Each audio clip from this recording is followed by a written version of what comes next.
World Overview of Philosophy. Hi everyone! Last week, we learned the beginning of philosophy. Independent from religion, Thales explored the arche of the world and took his first steps in philosophy. However, you said the world that he proposed was just a hypothesis. What else was considered as arche at the time? Ancient Greece spanned 500 years, from the Greek conquest in the 9th century BC, to Alexander the Great in the 4th century BC. It was initially a ragtag group of small city-states, but the threat of the Great Persian Empire forced it to face the world as one. In response, philosophy also developed significantly. It's like young people who live only in a small village go to a big city. The way of thinking would also have changed greatly. So, the next. Ancient Greece was formed through the conquest of native peoples. They lived luxurious lives and increased their population, but the areas were too mountainous to expand the cities, so some moved to different places and built new cities. Those were so-called colonial cities. Miletus was one such colonial city, founded on the west coast of Asia Minor. It thrived on eastern Mediterranean trade and was influenced by Oriental monotheism. It would be the background where Thales came up with the idea of arche, around 600 BC. Although he no longer relied on mythology, he did not yet have the term for energy, so he expressed, all things are full of gods. Without the young Greek gods, he explored reality and thought for himself. The idea that real material has living energy is called hylozoism, alive materialism. However, Thales' water hypothesis was soon questioned. Anaximander, a disciple of the Milesian School, in the first half of the 6th century BC thought, not only water, but material in general is alive. He named it a pyrrhon, or an entity not yet prescribed. It can become anything, fire, air, water, or mud. However, according to him, change is not free, it has to follow the law of crime and punishment. Namely, he thought, the whole world is alive, right? With the words crime and punishment, he would like to mean the law of fate, Moira. Furthermore, in the middle of the 6th century BC, Anaximenes of the Milesian School proposed that the pyrrhon is in fact air or a gaseous soul. Humans and other animals live by breathing, and the world also breathes, and makes the air thick and thin, changing into fire, clouds, water, or mud. Unlike the fatalism of Moira, breathing might move the world forever. So, the next. Also in ancient Greece, there was an Oriental belief in the Mother Earth goddess, before their conquest. The agricultural goddess with a large belly and many boobs. She symbolizes the productive power of the earth, so people worldwide pray for fertility. People thought humans could also be revived after death, like plants, and prayed to the goddess for rebirth. However, some Greeks turned this worldview upside down. Do you know Orpheus? A mythic hero who was good at music and tried to take back his dead wife from the underworld, wasn't he? Orphism insisted that this earth is rather the underworld. It said, we were originally heavenly souls, although we are now buried on earth, trapped in rotting bodies. So we should purify our earthly bodies to revive us as heavenly souls. But how? At first, it was just a common cult that hated real life. However, Pythagoras reformed it into a positive religion in the first half of the 6th century BC.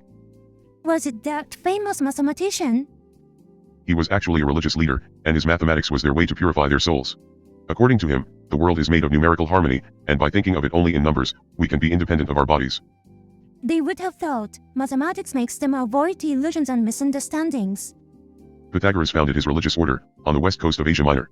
Still, they harshly criticized the world's people as unclean, and were particularly at odds with the Mother Earth goddess believers. So they were expelled, and migrated to southern Italy, where they established their own religious city-states. They seemed troublesome. So, the next. The Greeks lived easily within their small city-states. However, the Persian Empire expanded and threatened Asia Minor. Therefore, following the Pythagoreans, many West Coast Greeks were also forced to flee to the far west, southern Italy. The Greeks, who had invaded the natives, now found themselves the ones being invaded. Foreign folks' appearance and immigration to the west made them realize the big world. At the end of the 6th century BC, Xenophanes also immigrated to Elia in southern Italy, and he expressed the world with the word pan, namely, one and all. He also said, everything is full of gods. It means, the world is the very God. The thought is called after that, pantheism. He would like to say that the world itself has energy for changing, as arche. In contrast, Heraclitus around 500 BC dared to stay in Asia Minor, and found that, although the world exists as ever, it has completely changed. He described that, no one steps in the same river twice, symbolizing that with the word, pandere, or everything flows. However, also influenced by the Pythagoreans, he thought that, even if the world is an eternal fire, it would keep its identity, by palantropos harmonia, or flipping harmony like a harp string.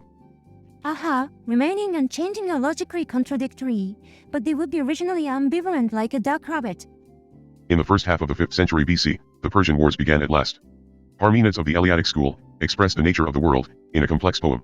According to it, we are confined to here now, the center of Sphirar Eowu, or the ball of existence.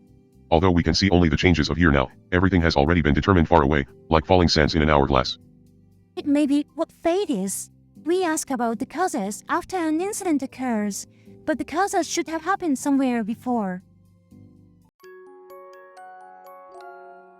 So, the next. However, history sometimes produces surprising results. The Persians thought they could easily conquer the Greeks by crushing the small city-states, one by one, but the war made the Greeks unify and fight against them all together. And the Greeks won the giant Persian Empire. Oh, that's amazing! In the middle of the 5th century BC, led by Athens, the Greeks pooled their money and power to prepare for the Persian attack again. Many human resources were also gathered, so Athens reached unprecedented prosperity. They realized the ideal of a free citizen, and the theater and architecture developed dramatically. It was called the Pericles Age. That is the glory of ancient Greece that we know so well, right? Anaxagoras was also one of the people who immigrated to Athens from Asia Minor and contributed to its cultural prosperity with Pericles. According to him, the world was made up of a mixture of spermata, or seeds, and pantipanta, or everything in everything, although a thing shows the nature contained most in it. However, a certain sperma, named nous, or intelligence, discerns them, and separates each into homogeneities, establishing the world order. It might be an analogy of democracy in Athens. He would think diversity breeds prosperity. However, Athens' prosperity was based on the exploitation of unified Greece.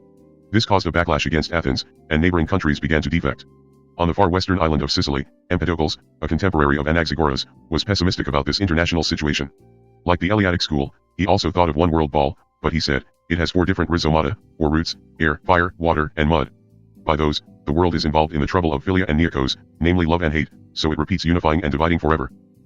Good and bad are always two sides of the same coin. World peace seems like nothing more than a pipe dream.